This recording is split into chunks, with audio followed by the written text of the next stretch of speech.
choose Los Angeles. So what? If I was gonna put my balls in honey and shaved coconut, you do that too? This is a real tattoo!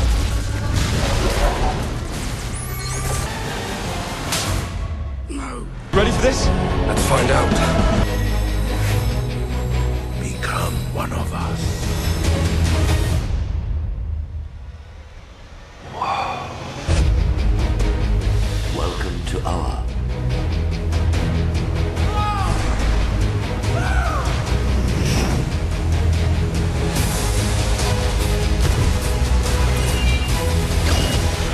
Brightest day.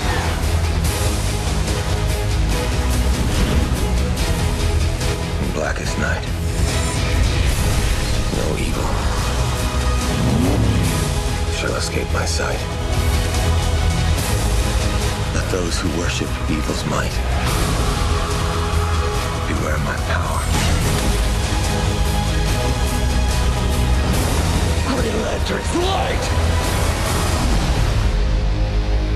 Hey everyone, and welcome to 2011 Movie Madness, the week-long event of movie reviews counting down to the review of Transformers: Dark of the Moon. So let's get things started with the first movie in line, Green Lantern, starring Ryan Reynolds. It is scientific fact that Ryan Reynolds is simply awesome. His range is amazing. He has comedic timing, is witty, and can do drama with the best.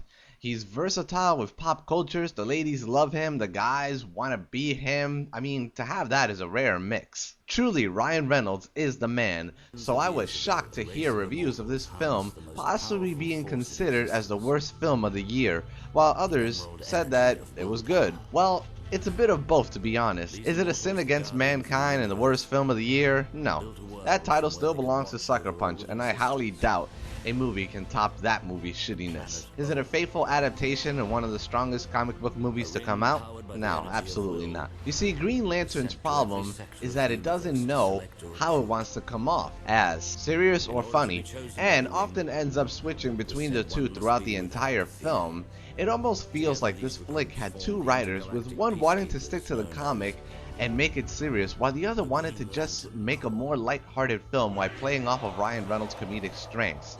But in the end, it just sort of failed at both. I would consider the first 20 minutes of the film to be the best part of it, as it respectively follows the origin story of Hal Jordan, and how he became the Green Lantern after obtaining his ring from the dying Alvin Sur. It's everything that comes after the basic origins that falls apart. See, the main issue is that the movie feels like it was rushed. It's so rushed that it honestly feels like it's missing the middle half of its tale. It's almost like the studio went into it wanting to film the beginning and the end, but forgot about the rest. I mean, once Hal gets the ring and goes to Oa, it's basically all done. He is all of a sudden fully trained in a sense, and all characters know their objectives fairly quickly.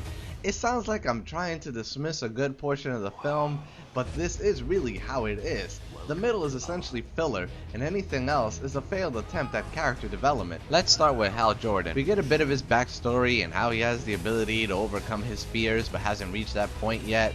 That's great and all, but the movie just seems to let his backstory go right when it seems to pick up. Once he becomes the Green Lantern, we quickly fly through his training so fast that you can literally call it a montage.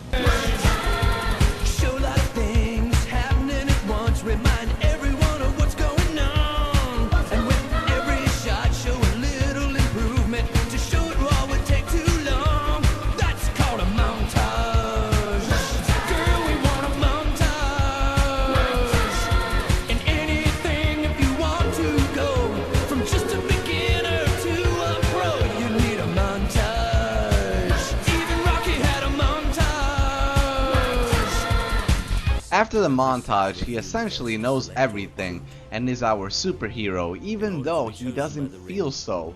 His development into the Green Lantern is so rushed that it's hard to connect with him and register him as the Green Lantern if you've read the comics. Now, that's not to say that Ryan Reynolds' portrayal was horrible, but it wasn't the character come to life either. Upon overcoming his fear, he comes full circle while fighting the film's antagonist in a matter of minutes. It takes a few minutes to beat a crippling fear that's ruled you for years?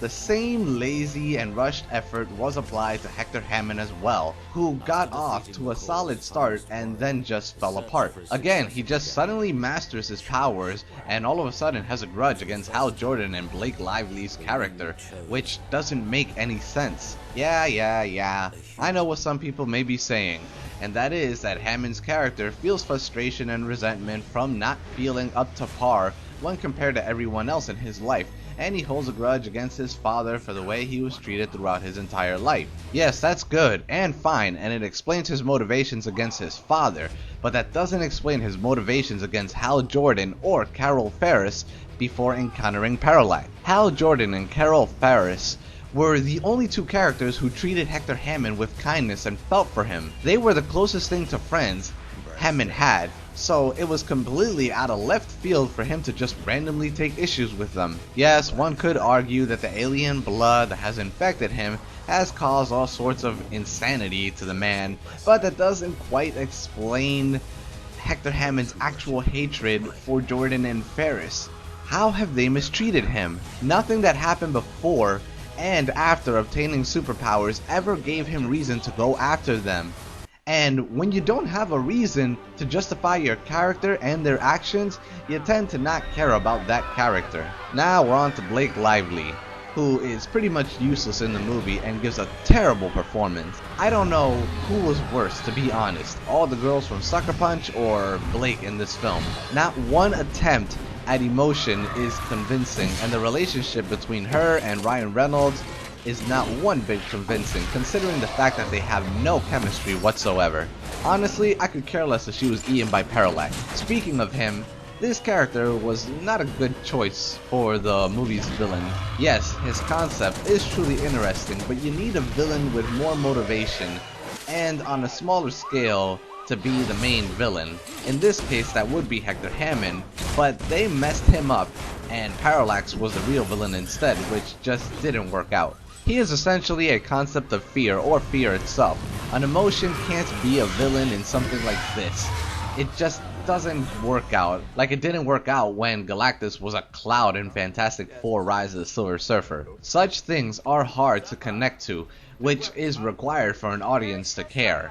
Basically, rushing through everything and having an extremely sloppy script is the source of this film's downfall, and not on the cast members, excluding Blake Lively and Angela Bassett, who were void of emotion. Tim Robbins is actually fairly solid in this alongside the rest of the cast members.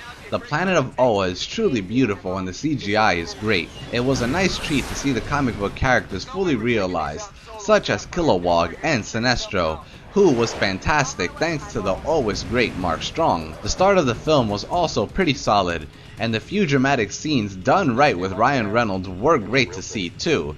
As always, the 3D is bullshit, so don't bother with it, as it's just a cheap gimmick to rake in more money for every movie nowadays. Now, is this movie the worst film to be released this year? No, but I'm sure popular critics will feature this film in their worst of the year, which is a very harsh thing to say considering that far worse has been released. Like I said, Sucker Punch makes this look like it's worthy of an Oscar, so it's far from being the worst.